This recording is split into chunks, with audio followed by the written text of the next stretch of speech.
Imaginamos que las situaciones de aislamiento o de cierre, de alguna manera en los sectores vulnerables, tienen algunas particularidades o dificultades.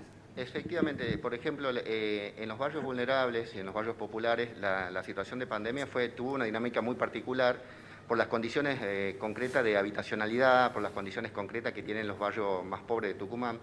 Entonces, por ejemplo, lo que fue el desarrollo de la pandemia, no se pudo cumplir la consigna quédate en casa, porque las condiciones materiales no daban para que porque, por ejemplo, hay barrios donde hay en 2 habitaciones, pues viven 10, 12 personas, no tienen agua.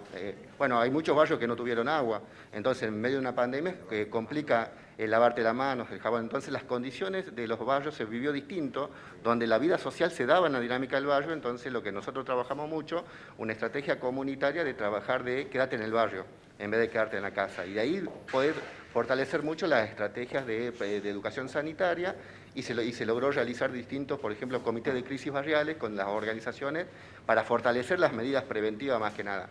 Y los efectos de la pandemia se dio de distintos modos, como va a depender en los distintos sectores sociales, pero en los sectores más vulnerables, como en generalidad se dio esta situación de trastorno de angustia, trastorno de pánico, hubo muchos estados depresivos, aumentó el consumo de sustancias en los distintos sectores, por ejemplo, en los sectores sociales más bajos, donde se consume pasta base, o ahora pasó a consumirse mucho inhalantes como pegamento, nafta.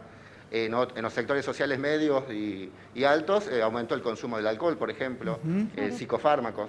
Sí. Entonces, pero bueno, son efectos de lo que está generando esta situación inédita en la Argentina y en el mundo, que afecta obviamente a la salud mental. Y de ahí hay que pensar en estrategias específicas de poder fortalecer la salud mental, las redes, la cuestión preventiva, de acuerdo a las características específicas de cada lugar. Nosotros, en los lugares más vulnerables, trabajamos estrategias comunitarias en salud mental articulado con los CAP, por ejemplo, CAP La Costanera, los equipos técnicos del Promeva, y con las organizaciones sociales fue clave. Y como vos decías, cómo pensar una estrategia de aislamiento en un barrio vulnerable tiene sus características, porque también lidia mucho con la problemática que hay sobre los chicos en situación de consumo. Es una población de alto riesgo los chicos en situación de consumo, porque son inmunodeprimidos.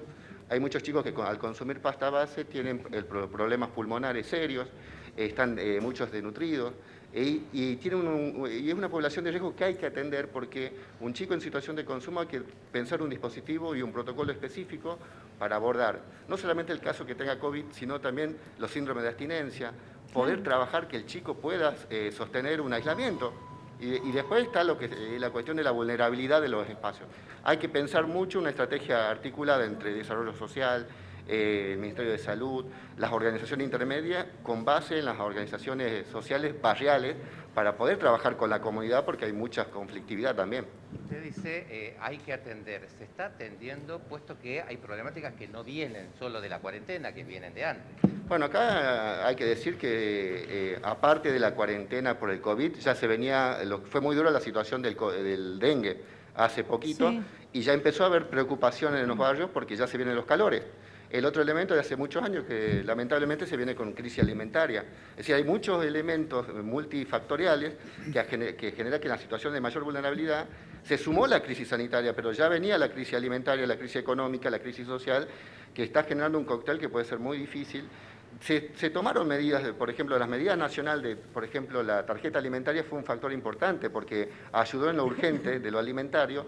Hoy los comedores, los merenderos multiplicaron la cantidad de gente que recurren a los comedores y merenderos en todos los barrios de Tucumán, y ahí se fortaleció el sostenimiento de políticas en desarrollo social en cuanto a lo alimentario. Pero me parece que lo que hay que ver es desarrollar desde el Estado y promover comités barriales, donde puedan incorporar a las organizaciones comunitarias como protagonistas en lo preventivo, porque no va, solamente con el Ciprosa no va a dar abasto si se llega a extender en los distintos barrios la situación. Entonces hay que hacer un trabajo articulado de los distintos ministerios, pero asentados en las organizaciones sociales y comunitarias, para que los mismos vecinos sean reproductores de salud en las propias cuadras, porque eso va a ser un trabajo muy difícil en los sectores más vulnerables para sostener no solamente el aislamiento, sino el acompañamiento y garantizar la comida el día a día. Sí. Hubo experiencias como de la Astenia, donde se trabajó articuladamente y se pudo resolver su aspecto, pero me parece que hay que profundizarlo. Bien, perfecto, Eduardo. Sí, Emilio, ¿en dónde se han realizado en estos trabajos ya? ¿En qué barrio ya han comenzado con estos trabajos? En el barrio Costanera Norte, en el barrio Los Vázquez. Por ejemplo, en el barrio Costanera Norte nosotros realizamos con los vecinos videos barriales que los difundimos por WhatsApp, donde los mismos vecinos del barrio hacían spot para el mismo barrio de Costanera, que lo difundimos por WhatsApp, por ejemplo. Claro. Porque es muy distinto, porque a veces hay mucha información, pero a veces es importante que traducirlo de un lenguaje sencillo, a la forma que hay mucha gente en los barrios que no sabe leer y escribir, por ejemplo. Exacto. Entonces utilizamos videos barriales que se difundían por WhatsApp entre los mismos vecinos, donde los mismos vecinos explicaban las medidas. Se fortalecieron las medidas de comedores, en el lavado de manos.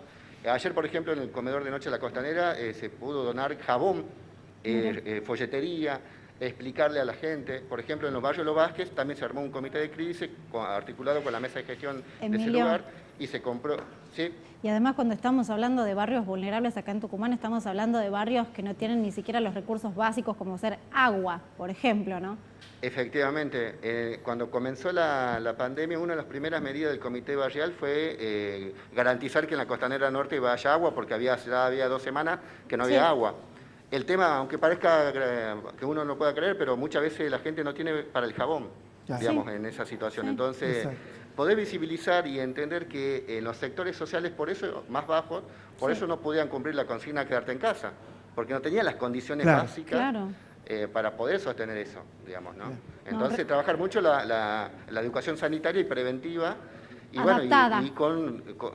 Adaptada a las condiciones concretas de cada barrio, con las organizaciones como protagonistas, pero desde ya a la par de los distintos organismos del Estado, ¿no? Realmente qué interesante todo lo que has dicho, Emilio, qué realidad que nos has mostrado así, que cruda y tal como es la realidad de estos vecinos que están necesitando un montón de cosas también, y sobre todo, bueno, la contención, el trabajo que están realizando ustedes, como lo decíamos, ¿no? Los 7 días de la semana, 24 horas con estas familias que necesitan un montón de cosas. ¿A dónde podemos colaborar? ¿A dónde podemos dirigirnos si sabemos de algún caso, ¿no?, que esté pasando por una situación vulnerable? Nosotros en los barrios que estamos trabajando estamos articulando todo a partir del comité de crisis del barrio de la Costanera, que tiene su página de Facebook que se llama Comité de Crisis Costanera, para articular las necesidades por ahí. Por ejemplo, si se llega a conseguir donaciones de jabón, lavandina, desde el comité se puede distribuir a las distintas organizaciones como comedores merenderos que hay en el barrio, para que se llegue y se pueda distribuir de esa forma. Y bueno, nosotros estamos específicamente abocados en estos barrios, en la Costanera y en el barrio Los Vázquez. Y por ejemplo, en el barrio Los Vázquez estamos haciendo, con los chicos que se están recuperando en adicciones, estamos haciendo barbijos, por ejemplo, como una estrategia para distribuirlo a los merenderos, por ejemplo, también.